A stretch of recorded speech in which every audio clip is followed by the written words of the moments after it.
Hi, welcome. Today we're going to be learning about confidence intervals, specifically a confidence interval for the parameter mu, which is the population mean. Now at this point what you should know is you should know how to compute x bar, which is the sample mean. And so if you have a certain amount of data, let's say n observations, you could compute the average or the sample mean from that data. But if you were to do the same sample, if you were to obtain another sample of the same size, possibly different observations, you'd probably have a different computation, a different value for the sample mean. And if you were to do it a third time, you randomly select n objects and subjects, you obtain their sample mean, you're probably going to get a third different value.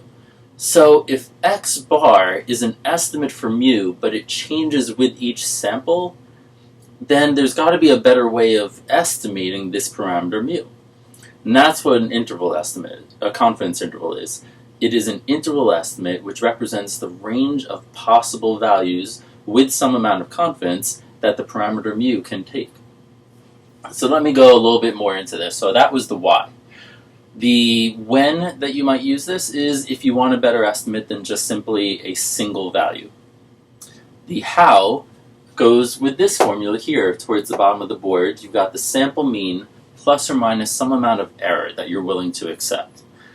If you assume relatively normal data and that the population standard deviation, which is sigma, if you assume that's known, then you could compute using this formula, you could compute the margin of error.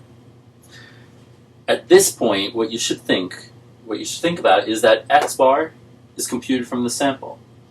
N, the sample size, is also computed from the sample. Sigma has to be given or told to you somehow because that's population information. So the only detail that we don't know at this point is this z star. That's what I'm going to cover in the next video.